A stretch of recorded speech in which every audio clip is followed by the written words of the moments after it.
My dear people of Ambazonian, fellow brave warriors of our liberation movement, accept liberation greetings from me, Comrade John Akuro, this 29th day of December 2023.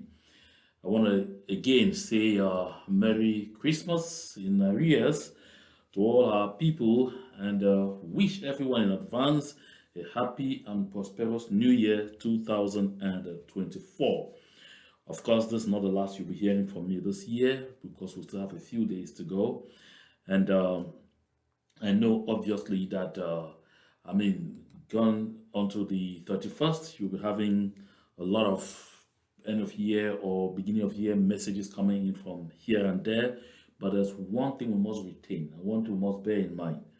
That one thing is that we've made a lot of progress this far, is that we have succeeded in pushing La République du Cameroons back to the wall so seriously to the point where I know that some in La République du Cameroon who had avoided really dabbling into talking about the history of the southern Cameroons, into getting down to the root causes of this liberation movement, are now coming to terms with the fact that they have to talk. We have also pushed so seriously, so much so that on the international scene, in some quarters, people are beginning to come out and ask the right questions. I mean, the right questions, taking the right positions, and especially in places where it matters. Folks, I must really uh, praise our self-defense volunteers who are putting in their all to make it impossible for La République du Cameroon to continue to have our right like they are moving through a wazapak on our land. My people of Ambazonia, I won't really delve into the nitty-gritties of this conversation right now without praising our civilian population. I really honestly want to dove my heart to our civilian population on ground zero for continuing to endure, for continuing to demonstrate by day and by night that we will shatter all the evil plans of La République du Cameroon until we attain the freedom, the level of freedom we want. And that level of freedom is asserting our right to self-determination. And so, folks, I must also congratulate our prisoners of war once more for continuing to hold tight. A good lot of them have demonstrated their desire to, you know, remain glued to the objective of this liberation movement and refuse to compromise in one way or the other in order to regain freedom. I want to appreciate our IDPs who are also trying in one way or the other to keep the struggle going. Our refugees, ground one, ground two, ground three, and even across the world have been living in very difficult conditions, but they have never, a good chunk of them have never turned their attention away from this liberation movement. Don't lose sight of the fact that there are opportunists who have taken advantage of this liberation movement, traveled abroad, sought and obtained asylum on the back of this liberation movement, and then immediately turned against our very aspiration for freedom. We know some of you, we are taking note of your actions. When the time comes, the people of the southern Cameroons will know that these are people who took advantage of the liberation movement, not for the sake of helping us get independence, but in order to help the enemy to keep us in bondage forever. And of course, you know, in our communities, the people will know the kind of names that will be attributed to you and your own, so that generations upon generations will know that you are that one person that had the opportunity to help fast track this liberation movement, but you rather played against it. And so, folks, the discussion of today is extremely important. Very important. Listen, I know that this liberation movement has gone so fractured to the point where we have some in our midst who say, oh, if it is that person, I can't listen to that person because of the kind of things that they've told me about this person. This, I can't watch that person. Folks, this particular communication, the one commitment I want you who are watching me now to make is that you will share it and share until you can share no more. Share this communication. Share it. It is very important because our people need to see for themselves the kind of milestones that we have covered and see exactly some of the things that some people in La République du Cameroon, that some misguided ones in our midst have been looking up to, that these people, if they were the ones in charge, things could be different. So they know from today that it is going to be bonnet blanc blanc bonnet, which means it may even get worse with another person other than Paul Biya. The conversation of today is centered around a communication by Professor Maurice Kamto, the chairman of the MRC party, or they call it in English RCM, of the MRC party. And that particular discourse is extremely important because that is what he puts in the hearts and minds of the people of La République du Cameroon. That is what he puts in the hearts and minds of those who are hanging on the fence, who don't have a clear understanding of what this liberation movement is all about. I'm imploring your indulgence. Be very attentive to this particular broadcast. Share it even to people who have told you, don't share Mr. Akoro's broadcast with me. Tell them, if this is the only one you will watch, watch this one. Because this is really fundamental. That discourse by Maurice Kamto should tell us what the future holds for us if we don't go all the way, I mean all the way, to ensure that we kick La République du Cameroon completely out of our territory. You noticed recently that they set up a commission in La République du Cameroon to write the history of the country. And that commission is being conducted by officials in La République du Cameroon. They just called some of us, including Professor Willibert Zengwa, to add there so that they will give the impression that we participated. Like you will hear Maurice Kamto in the communication ahead claiming that at all levels we participated, we contributed to our own doom, and therefore we should not complain. This is very important because it will make each and every one of us, those hanging on the fence, those sleeping on their laurels and thinking that maybe after Paul Biya a miracle will happen, to know that when opportunity meets preparation, that is when there is success. But when opportunity does not meet preparation, it is chaos. Trust me on this. It will confirm what I've said here over and over, that anytime you settle for less than you deserve, you end up with less than you settled for. Maurice Kamto confirms that here in no uncertain terms. So please, if you're just joining, like I said, share, share, share, and share.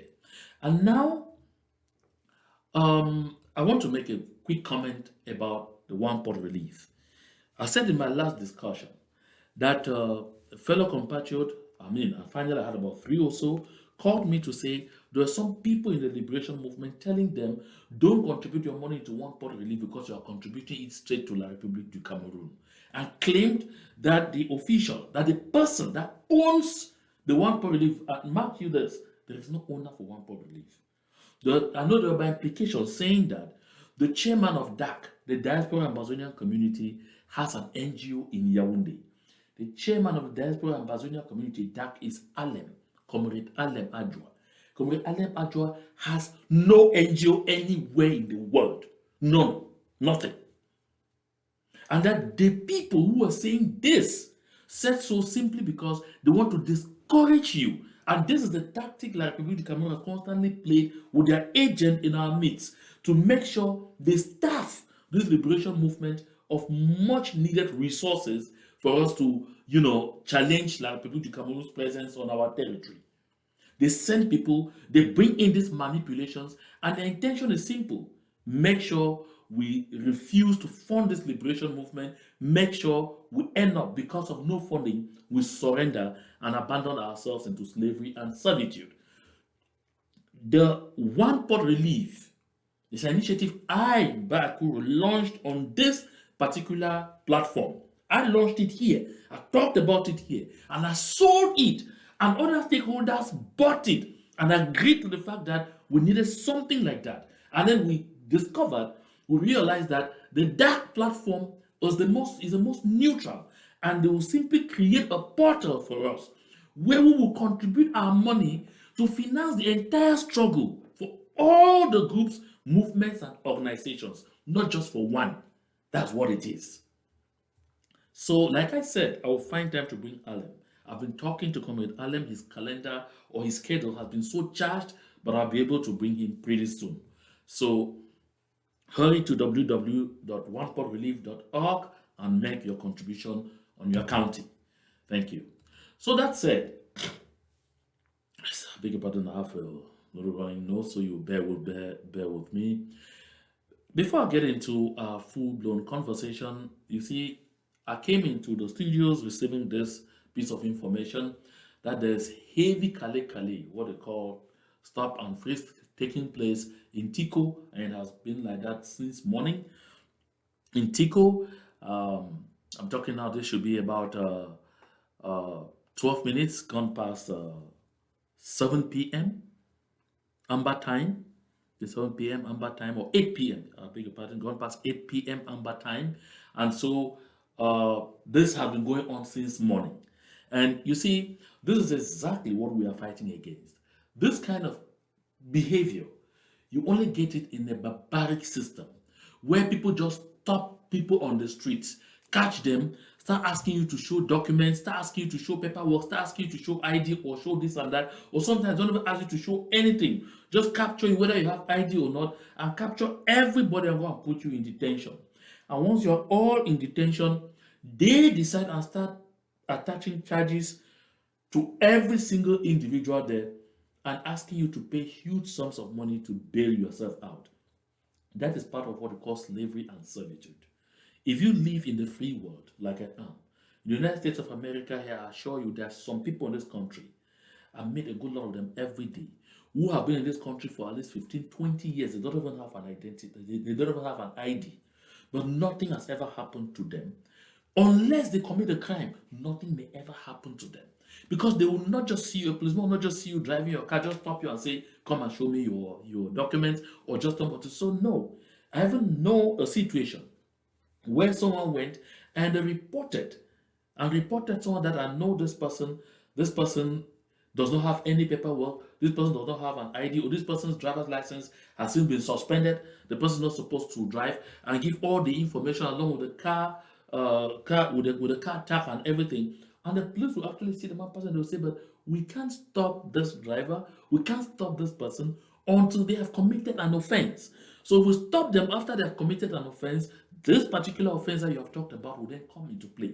We can't stop them just to find out, do you have paperwork? In the free world, it doesn't happen. That is what is going on in the Republic of Cameroon.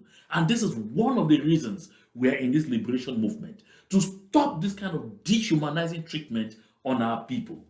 Look at where it is happening. In Tico, yet you have some, I don't want to call horrible names, you have some misguided fellows who sit and say, oh, this is a Bamenda crisis or Bamenda conflict. This is exactly what they say. But this thing is happening in Tico. It happened in Kumba the other day. The other day, there were hoteliers in Victoria that the Direction de la Surveillance du Territoire, summoned them for a meeting. I was ransoming every single hotel establishment in Victoria to give 10,000 francs to them for the upkeep of the security that they are providing to them. This is exactly what we are condemning. And therefore, I keep urging each and every one of us, remain glued to this liberation movement. We must remain strong. We must remain very hard working together. We must continue to fund this liberation movement. We must continue to believe in it if we must send La République du Cameroun packing. That's it, folks. Let us get into the vif of our conversation. I'm going to play a video of Professor Maurice Kamto. You see, he seems very relaxed, with a huge audience of La République du Cameroun citizens, where he says he's talking the history of the Southern Cameroons to debunk the fact that we don't have any right to lay claims to sovereignty. or to self-determination. Let's go in bit by bit. La légitimité des réclamations. Oui, je crois que c'est un débat technique. Non pas que vous ne puissiez pas comprendre la technique, qui prendrait beaucoup de temps à expliquer ici. Me poser la question de cette manière demanderait que j'aille aux origines. Non pas jusqu'en 1884, on peut simplement prendre le fait très rapidement qu'en 1884, il y a un État qui est né qui s'appelle le Cameroun avec K et qui est à presque 800 000 km². Nous n'en avons plus que 475 000 km. Ça me prendrait beaucoup de temps d'expliquer pourquoi nous n'avons que 475 000. Et c'était de 1884 jusqu'en... Now you see, Professor Maurice Kamto here is responding to a question raised. I guess this was during the convention they had in Yaoundé recently. And this question is raised about the history of the Southern Cameroons and why the people of the Southern Cameroons are laying claims today to independence, and he's trying to explain to them that we have never been independent and we had no claims up initial to independence. And so he is going back to 1884 of the creation of German Cameroon. But he says very quickly that German Cameroon had a surface area of about over 800 square kilometers, and then comes back to say today it's just 444 square kilometers. So that's 444 or 445 square kilometers. So you see that from just that statement, you understand that at least half of the so-called German Cameroon that he's talking about is not part of what we call this triangle. Let's follow on.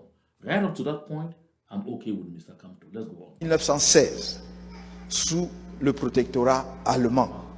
Et lorsque l'Allemagne perd la guerre en Europe, c'est pour cela que j'ai toujours dit le Cameroun a perdu la guerre avec l'Allemagne. Parce que lorsque l'Allemagne perd la guerre en Europe, il y a un condominium franco-britannique qui s'installe. Now listen to what he says. He says that because of World War I, of course I won't get into the nitty-gritties of that history, he says that when the Germans were defeated in 1916, he also concludes that Cameroon was defeated in Europe. It means Cameroon with a K and an R-U-N. That Cameroon was defeated in Europe the same year. Let's understand why he believes that Cameroon was defeated in Europe that same year. Let's follow up. Sur le Cameroun. De 1916 jusqu'en 1922, c'est un condominium qui n'est pas encore régi par des textes internationaux. C'est les deux puissances victorieuses de la guerre qui se mettent ensemble pour dire, bon, toi tu prends les 2 tiers, moi je prends les 1 tiers. C'est comme ça. Seulement nous commençons à partir de ce moment-là à perdre notre territoire. C'est là que le... Now you hear. He says this, that between 1916 up to 1922, because by this time the League of Nations has not yet taken over, up to 1922, the French and the British, who were, the Allied powers at the time, were part of the Allied powers at the time, took control of the German territories. And when they took control of the German territories, they decided to divide the territory into two. And the French took the larger part, and the British took the smaller one. Right up to 1922. And he says right up to this time, it was not yet under any international regime. And he says it was around this time that the country called Cameroon with a K, that's the German territory, not yet a country, because this is what I want us to note. Because we're talking about the country called Cameroon with a K. At that time, it was not a country. It was patchwork of territories put together by the Germans, who were also a colonial power by that time. Because there is no country yet at that time that emerged. The first independent countries in Africa come further than this date. So it is important that we note this, okay? Note this. Let's move on. Cameroun va voir sa superficie se rétrécir. Parce que le premier réflexe des puissances coloniales, en particulier de la France, c'est d'enlever du Cameroun, d'amputer le Cameroun de toutes les concessions territoriales faites en Allemagne en 1911, lors du coup d'Agadir en Afrique du Nord. So you hear that the first reflex for especially the French was to start chopping off the territory of the German Cameroon at the time, that's taking back territories, concessions that were made to the French after the war of after the loss in Agadi in 2011, and so therefore in 1911, I beg your pardon, and so therefore the French started chopping up, portions of the territory of the Cameroon, the part of the territory that was handed to it, and merging that to its other territories. Let's follow up. I keep stopping briefly to say this so we don't miss out on anything, because understanding the full extent of this conversation is fundamental to understanding the orientations of the governing class of La République du Cameroun and how they trick the minds of their people to look at our liberation movement. C'est pour cela que vous voyez que le Cameroun était vraiment comme une femme bien enceinte. Voilà. Mais on a diminué la longueur. Donc c'était des jumeaux. Maintenant, c'est resté un seul enfant. Yeah, of course, he's creating laughter dead jokes by saying that Cameroon was like a pregnant woman. Very big, that's with a big stomach, but that stomach was imploded to the point where right now it seemed it could have been twins, but now it's just one. That's not very important for us, but let's follow. I'm just saying that because you should know why that laughter and how it's going to crack in. Dans le bec du canard allait jusqu'au Logon. Jusqu'au Chari, pardon. Jusqu'au Chari. On l'a ramené au Logon. Le nord du Gabon était au Cameroun. Et une partie du Congo, Congo-Brazzaville, était au Cameroun. Donc tout le ventre de la Centrafrique était au Cameroun. Donc voilà comment nous perdons donc ces concessions territoriales. Et à partir de là, les deux parties du territoire évoluent séparément. So, did you hear what he said? Listen to Maurice Kamto very well. Maurice Kamto says here that the portion of German Cameroon that was broken into two and was given to France included that part of the territory is in Chad, because it says the far north extended right into the Chari, the river Chari, but that the French reduced it right down to the Logon, and the other part went over to Chad. Is in Chad. So the people who are there, who normally were part of German Cameroon, are now Chadians. Of course, we never heard anything from there. It says a lot of northern Gabon, the Gabon where Ali Bongo was just recently deposed, that a lot of the territory of the northern Gabon was part of the German Cameroon territory. And it says even Congo-Brazzaville, a good chunk of the territory was also cut off to be added to what today is known as Congo-Brazzaville. And then he says that whole big stomach was cut off to form the Central African Republic. So which means that a huge chunk of the territory of the Central African Republic, that's what we call République Centrafricaine, is part of the territory of the former German Cameroon. So, I want to halt here a bit.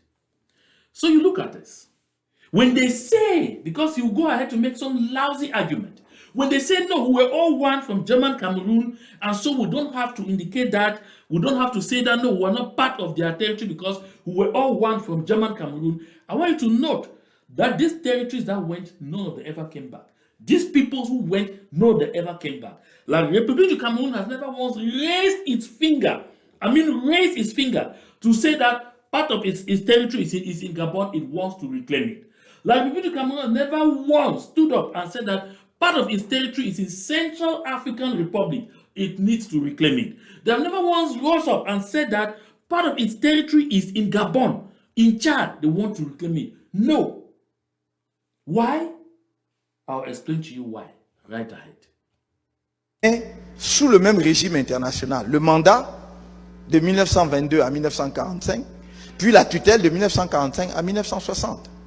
Et en 1960, le Cameroun francophone, comme on dit le Cameroun oriental, accède à l'indépendance le 1er janvier, mais sans la partie anglophone. Did you hear that?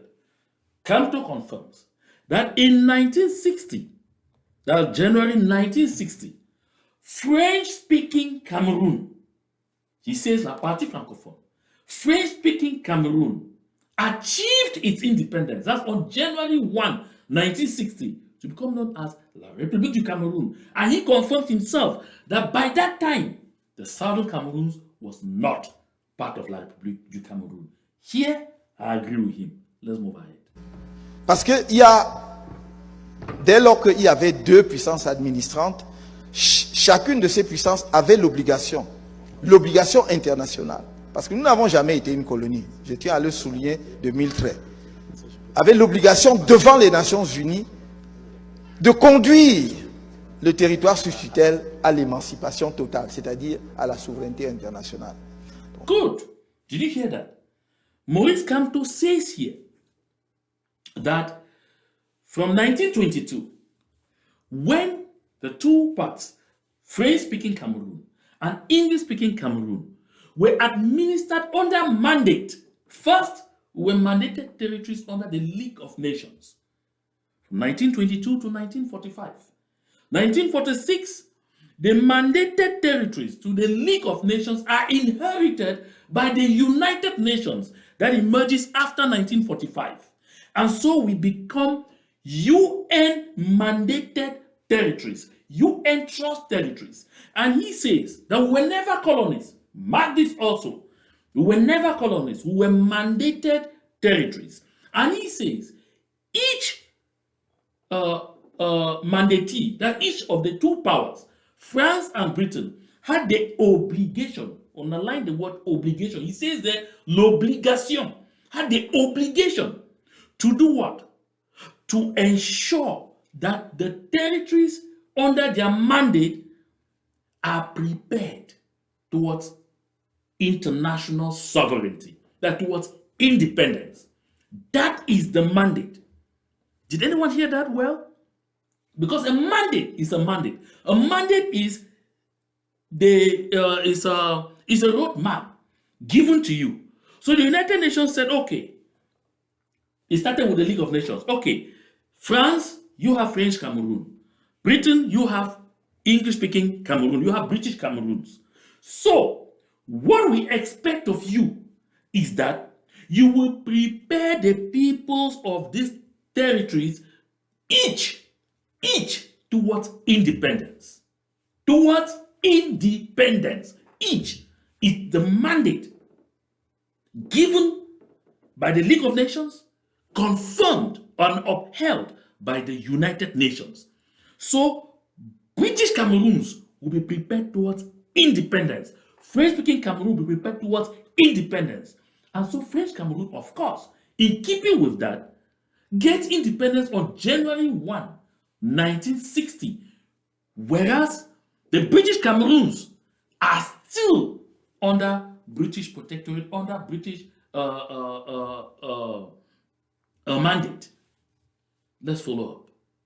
Les Français le font sous la pression des nationalistes.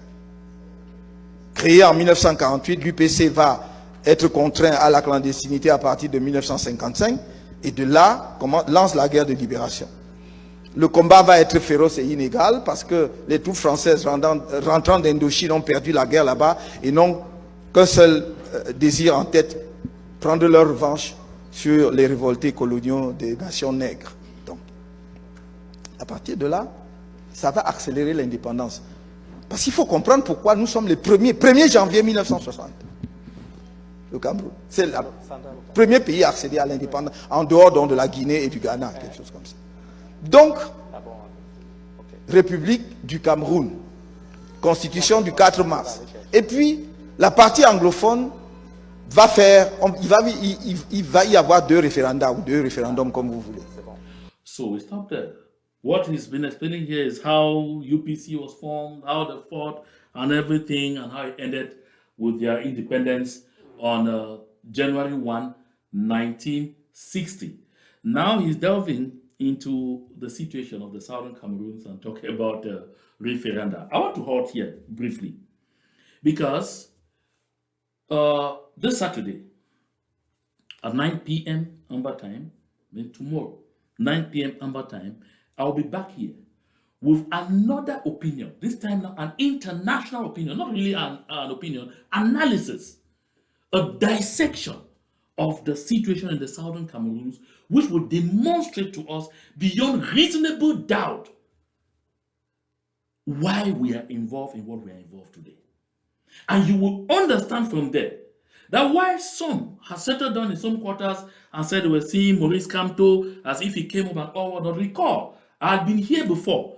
And I guess from what Maurice Kamto says, he had the opportunity to watch it. And I want someone to make sure you share this video until it gets to Maurice Kamto. And I want to challenge Mr. Maurice Kamto. If the Southern Cameroons, professors, doctors of history, of political sciences, and all whatnot, have been brainwashed to the point where they can't even sit down to articulate our history directly as it is, because they have been cornered, they are just seeking their personal interest. Maurice Kamto will say that even, that they have been seeking their personal interest, reason why, we shouldn't even complain. I'm assuring Mr. Maurice Kamto, I'm very available to debate him on any platform on this particular subject matter. And I believe that he knows that the opinion of public international law is very unmitigating in this circumstance. Because a good number of the things that we say here, I mean, we were taught about these things at the rig by Professor Olinga, Professor Jean-Olivier Olinga.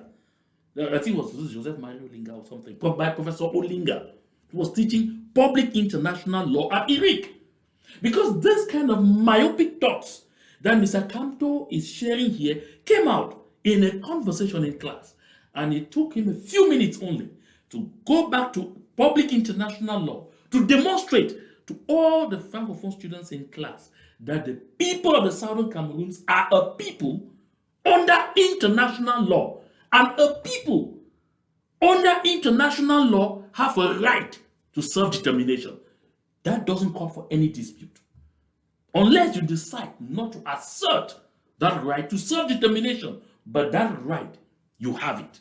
That is why the people of Quebec will ask for a referendum any day, anytime, anyhow, to decide as to whether they want to continue confiding their sovereignty in larger Canada or want to be independent, to be autonomous, and they will be given that right. Why? Because Quebec, les Québécois, are a people under international law. Let's follow. On fait en quelque sorte un premier test. On voit que en réalité, la partie septentrionale, comme la partie, ce qu'on appelait le Northern Cameroons and Southern Cameroons, sont prêts à rejoindre le Cameroun. On refait le référendum. Et la partie septentrionale va voter pour le rattachement au Nigeria. Did you hear what he said? And this is the fallacy here. This is the first fallacy.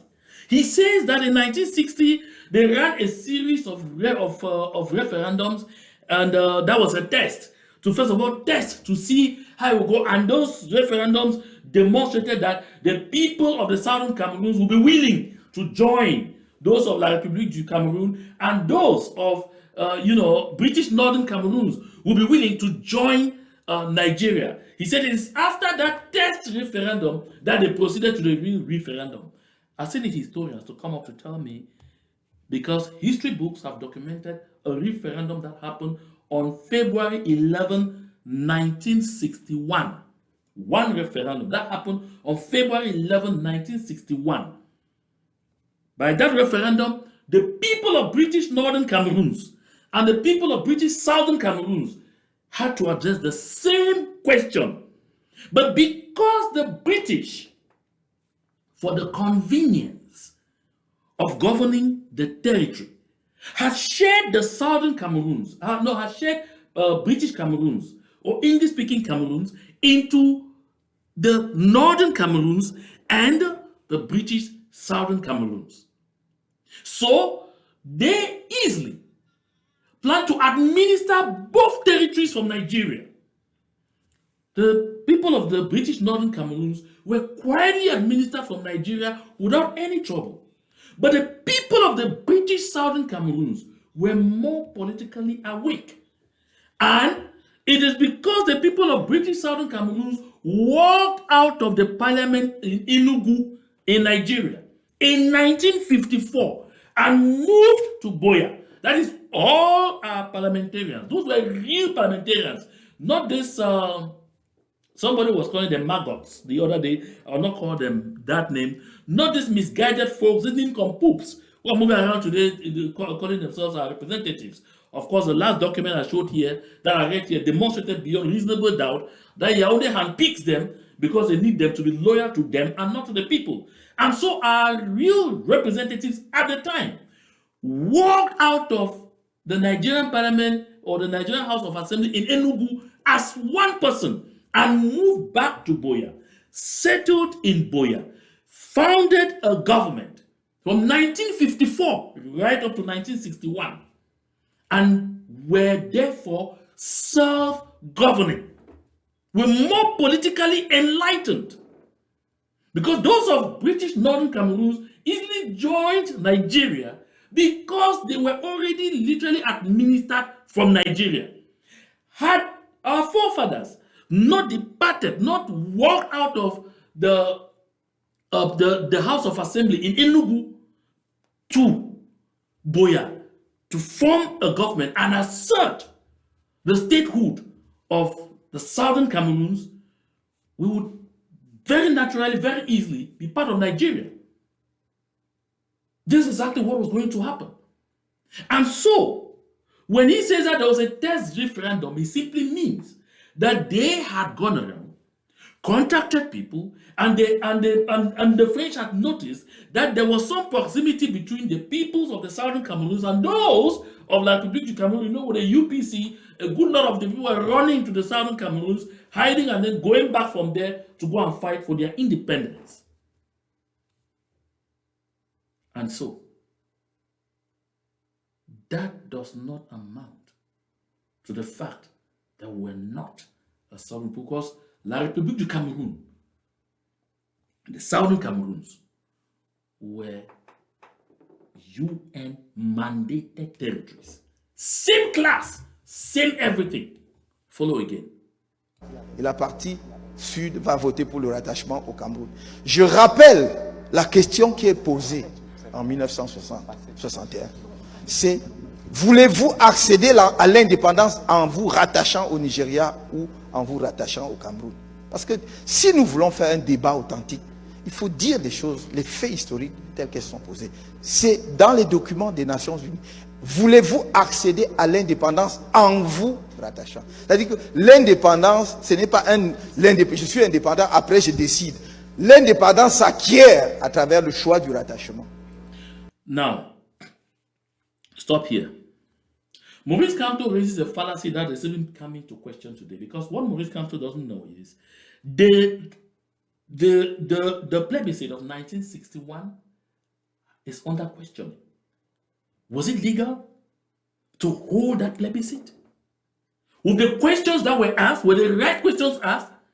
The British had a mandate to prepare the people of the Southern Cameroons for independence. Period. The British did not have a mandate to prepare the people of the Southern Cameroons so that in 1961 they start saying, no, we don't want you to be independent. We don't think that you are okay to be independent. We don't think that you have people of territory enough to be independent. Don't forget, we are bigger than Sao Tome and Principe that doesn't have 500,000 people. Don't forget, we are bigger and have a greater population than Gabon next door that doesn't have 3 million people. Don't forget, we are bigger in population than Congo, the Republic of Congo, down there that doesn't have 7 million people. We are bigger in population than Central African Republic that doesn't have 6 million people. We are talking about over 8 million people. And so therefore, what Maurice Kamto is saying here is that in 1961, because he has skipped a lot, he doesn't say what happened before we got to that. Because when it was time for us to attain our independence, the British came up with some kind of lousy claims as if we do not have resources enough. Always take note of this, that we do not have enough resources in the Southern Cameroons to self-sustain as a state. And so for that reason, if they granted us independence, if they let us accede to independence, the Southern Cameroons was going to depend on the British government's taxpayers' money for survival. I say take no note of this because today, the argument that they are putting forth now somewhere else is that about 60% of the GDP of the entire country, that is La République du Cameroun and the Southern Cameroon put together, comes from the Southern Cameroons. So if the Southern Cameroons is detached, La République du Cameroun is unlikely to survive. Just look at the curse. Yesterday, they said we could not have independence because we do not have resources. Today, they said we can't have independence because we have a lot. And if we go, others will die. This is strange. But what I'm trying to say here is getting back to what Professor Kamto says here. Professor Kamto says that the question that was asked us was, would you like to achieve independence by joining French-speaking Cameroon? That's the independent La République du Cameroon, the already independent La République du Cameroon, or you want to achieve independence by joining Nigeria? And he says a fallacy here. He says the fun is independence was conditioned on joining. And so he said, it is by joining that we are independent. Not that we acquire that we achieve independence first and then we join. Now, you see, this is exactly how they brainwash even our so-called intellectuals in Yaoundé, who have refused to take time to understand our history. And they believe and they tell you that the Southern Cameroons was never independent. Let me tell you, Professor Maurice Kamto talks about 1961, talks straight about that independent, that plebiscite, leaves from the plebiscite. The next thing he will go to now is to the Fumban conference. That comes way back, right somewhere in July, August, and things like that. But he skips the most important moment in the history of the Southern Cameroons. He skips April 21. I like someone, that's why I said, share this video until it gets to Maurice Kamto. And tell Maurice Kamto, if he thinks that he doesn't have people to spar with him, or he thinks he's telling everybody, I'm Baakuro. I'm ready any day, anytime, anyhow, to confront him on a public set. So we have this very important debate, and all of us will be quoting from the same laws that he read. Because I read the same laws that he read. We'll be quoting from the same laws. Because let's look at here.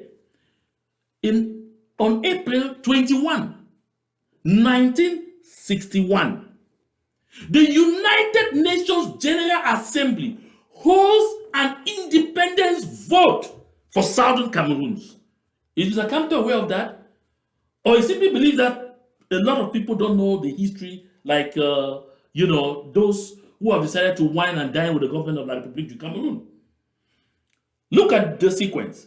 If the United Nations intended that the people of the Southern Cameroons will become independent simply by joining La République du Cameroon, after the vote on February 11 at the plebiscite 1961, there will never have been an independence vote at the UN General Assembly on the 21st of April 1961. Mark well, April 21, 1961. It comes after the plebiscite in February. What is a plebiscite? I'd like us to go back to that fundamental definition because it holds the crux in all of this.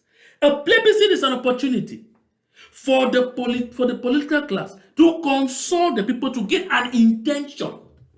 The intention.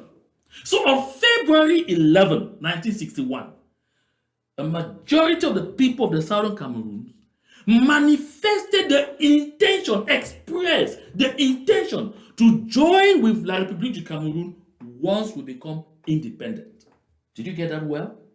To join once we become independent. Not to just melt into them. There will simply have been no vote. We should just have melted to La République du Cameroon. La République du Cameroon should have been just annexed into La République du Cameroon. No! The United Nations, by saying independence by joining, they expected we will achieve independence and we will sign a treaty of union with La République du Cameroon. And only independent states sign treaties of union. Only an independent state signs treaties of union. And that's what the then Secretary General Dag Hammarskjöld had to come and conduct. The signing of a treaty of union. that will give La République du Cameroon access and paternity over the territory of the Southern Cameroons. That is why on April 21, 1961, after that referendum or that plebiscite of February 11, 1961, the United Nations held an independence vote for Southern Cameroons. And you all have seen the score.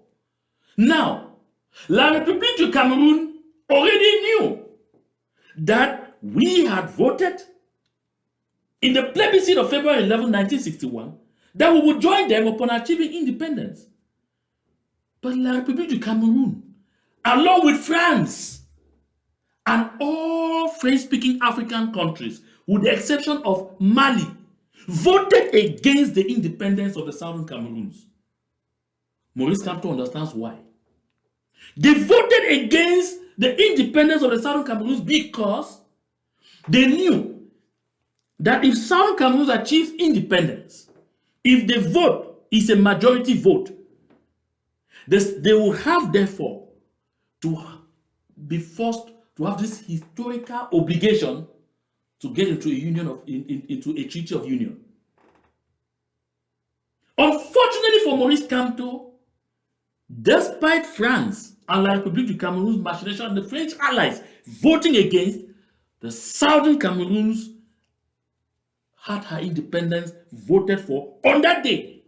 The majority of the members of the UN General Assembly voted in favor of independence for the Southern Cameroons.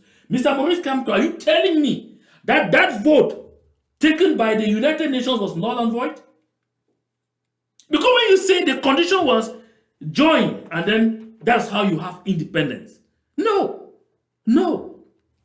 This is the same kind of distortion that they have used people like Professor Elvis Ngole, that they have used people like Atanga Ponji. I don't even bother about Atanga Ponji because he didn't go to school, headed somewhere from 3, so it's normal for him not to even understand what he's talking about, to see what he's pumped up to say. I mean, there are a good lot of them that have been brought to the public to confuse our people by claiming that the Southern Cameroons never had independence. No, hell no. There was a vote by the UN General Assembly at which a majority of the countries voted for independence of the Southern Cameroons. And Maurice Kamto, I want to challenge you with what Ambassador Zablowski of the United States of America, he was a U.S. ambassador to the United Nations at the time. After this vote on April 21, he extended congratulations to the people of the Southern Cameroons on achieving self-determination. And he warned against merging us with people like you. Because he said that merging us would be like setting a balloon, a balloon under the sea, and it will explode. That's where we are. And you see this kind of lies from Maurice Kamto is the same kind of manipulation that I get from Victor Julius Ngo. That is why I get mad, frustrated, and ashamed of the Southern Cameroons intellectual class in Yaoundé. Because they know these fundamental truths. But they sit back and watch people like Kamto come on to say these fallacies. Mr. Maurice Kamto, for your information, there's never been any union between La République du Cameroun and the Southern Cameroons because there was never a treaty of union. And so, with the help of France and the British closing their eyes, Ahidjo drove his troops into our territory on October 1, 1961.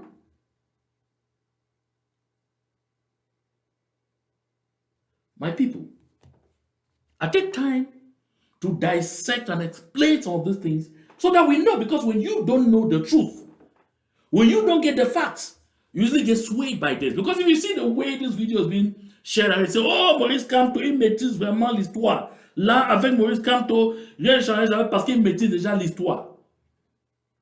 I think, in the interest of all our people actually understanding this fundamental truth, I should not make this video longer than where I am right now. I will have to come back and continue from where I've ended today, because it's long and it's fundamental that we grasp every single detail. So I'll end up with Maurice Kamto here today, where he's claiming that the call for independence by joining meant that we simply achieve independence by joining La République du Cameroun that's already independent. That's, we are biting now, we are benefiting now, but from the independence of La République du Cameroun, which is a lie. A very big lie. That is why there is April 21, 1961. And that's why I've said on this platform several times that much as we celebrate October 1, one of the most important days historically for the people of the Southern Cameroons is April 21, 1961. This is because this day makes it impossible for Maurice Kamto, the French and La République du Cameroun, to tell anyone that the Southern Cameroons have never been independent.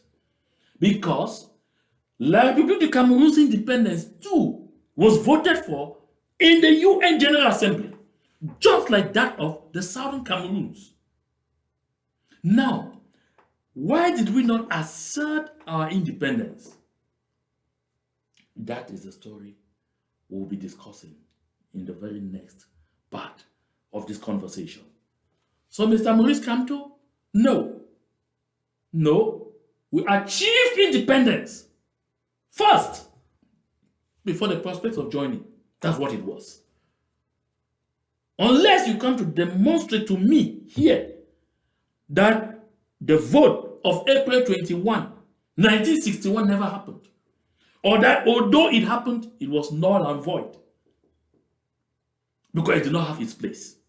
It is this day, it is the event of April 21, 1961 that have prevented La République du Cameroun from time immemorial from coming to a negotiation table.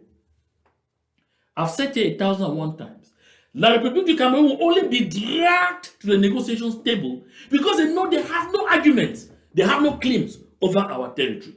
And because they know that they will not be able to justify that we find ourselves where we find ourselves today. There are other international instruments that will be evoked right ahead there.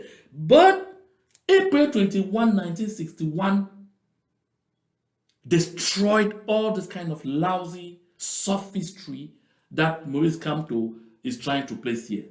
And I heard him say somewhere at the end that, oh, he has heard people have said that, oh, the Cameroon affairs on his tour and all of those things. I'm coming back.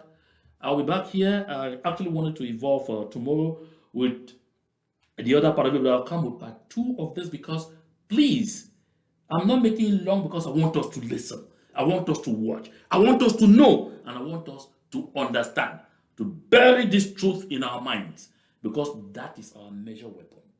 And that is what we will use to kick La République du Cameroun out of our territory at the appropriate time. La République du Cameroun will never walk to the negotiations table. No. La République du Cameroun will be dragged to the negotiations table. That is why contributing to enable our people continue to increase the cost of occupation for La République du Cameroun until they start begging their way out is fundamental. Thank you very much for your kind attention. Like I said, I would like to halt here just so that I'm sure that everyone will be following through as we go. So thank you very much for watching. Share this, share as much as you can. Share to everyone you can get to. Let everyone know these truths. Let everyone grow to see exactly and understand exactly who Kamto is and what plans he has for the people of the Southern Cameroons were he to succeed there. You will discover that all that glitters has definitely, clearly, without mixing words, never been gold. To God be the glory.